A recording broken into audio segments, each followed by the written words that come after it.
met her in the fall. He took her to a movie, and when they done it all,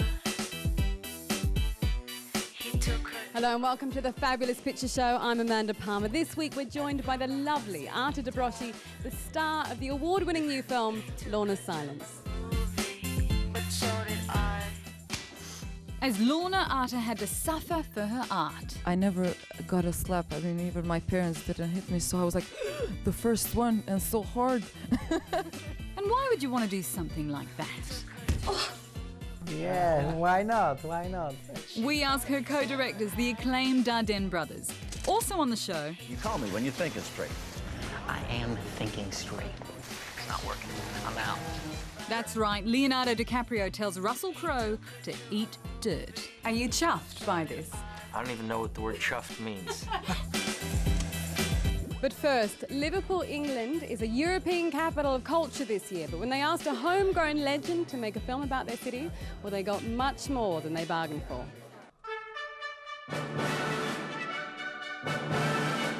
Liverpool native Terence Davies is one of England's most admired filmmakers. We love the place we hate, then hate the place we love. We leave the place we love, then spend a lifetime trying to regain it. But the feeling isn't always mutual. I think we are probably the most uncivilized people in Europe, which I don't like to see, because at one time we weren't uncivilized. And when it comes to the monarchy, Privileged to the last, whilst in England's green and pleasant land, the rest of the nation survived on rationing in some of the worst slums in Europe. Of Time in the City is a poem in words and music about how the vibrant slum neighbourhoods were erased and replaced with soulless tower blocks. But we will always be called the folks who live on the hill. Those new estates, which even we thought were the New Jerusalem, weren't. And we were betrayed. We were betrayed by planners. We were betrayed by lousy architecture, by lousy building, third-rate building, and expecting people to make a community when you're in a high-rise. How can you? You can't. It kills any sense of community. Of course, to most of the world, Liverpool isn't known for its poorly planned neighbourhoods. It's the home of the Beatles. Yeah. Terence is not a fan. I don't happen to like them. I didn't like them when they came out. I thought they were awful when they came out. I still think they still are. I think the songs are banal beyond belief. The youngest of 10 children, Davies began his career with 3 short films that were merged into an award-winning trilogy.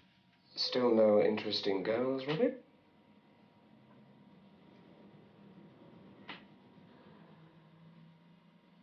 Well, that may come, son. That may come. The autobiographical Distant Voices Still Lives fondly recreates a bygone Liverpool. Using pop music to great emotional effect, it shows a family tyrannised by an abusive father, based loosely on Terence's own family. Taking a chance on love. In The Long Day Closes, Davies indulges his fantasy of the ideal family Christmas that he never got to enjoy. Happy Christmas, lad. Happy Christmas, boy. Despite ecstatic reviews, the notoriously uncompromising Davies has trouble getting his projects financed. His most mainstream foray, The House of Mirth, provided the role of a lifetime for Gillian Anderson. We resist the great temptations. But it is the little ones that eventually pull us down. So how did his backers feel about Terence's barbed Valentine to Liverpool? They were a bit concerned. So was that.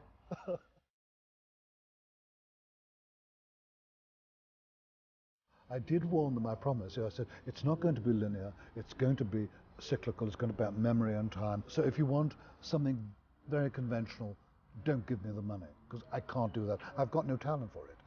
And they went along with it. Bless them.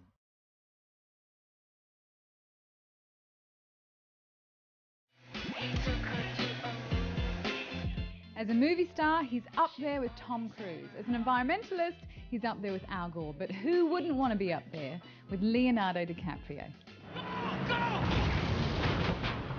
Director Ridley Scott's Body of Lies sees Leonardo DiCaprio as CIA agent Roger Ferris. He's their man on the ground in the Middle East, fighting an Arab enemy in that so-called war on terror. We have valuable intel in our possession! In my shield!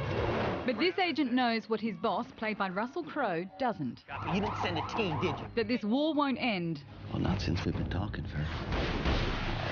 unless America makes some Arab friends. I would need your help with surveillance, sir. Like the head of Jordanian intelligence, Mr. Hani Salam. I have one rule if we are to cooperate, my dear. Never lie to me. I went and saw the film the other night, and I actually sat next to two friends of mine, one Lebanese, one Egyptian.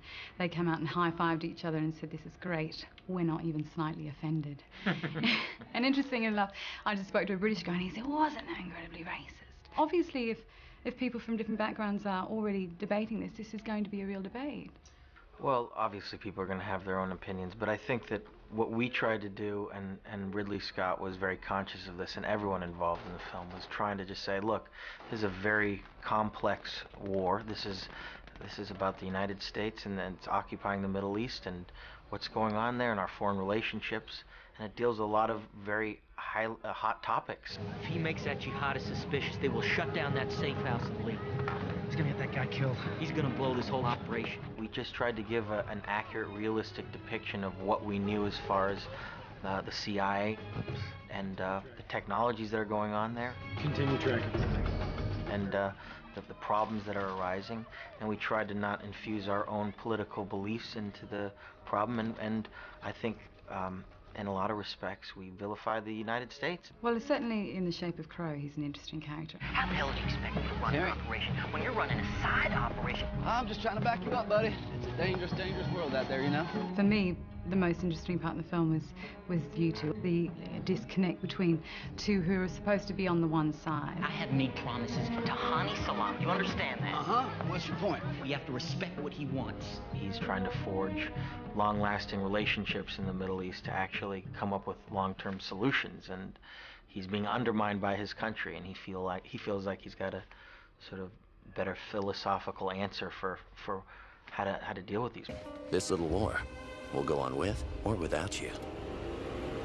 You've been very open that you're against the Iraq War. Mm-hmm. And obviously you're not alone in Liberal America. America has now spoken. We have chosen in our country a new president in Barack Obama that throughout these debates has consistently said that he is in opposition to this war.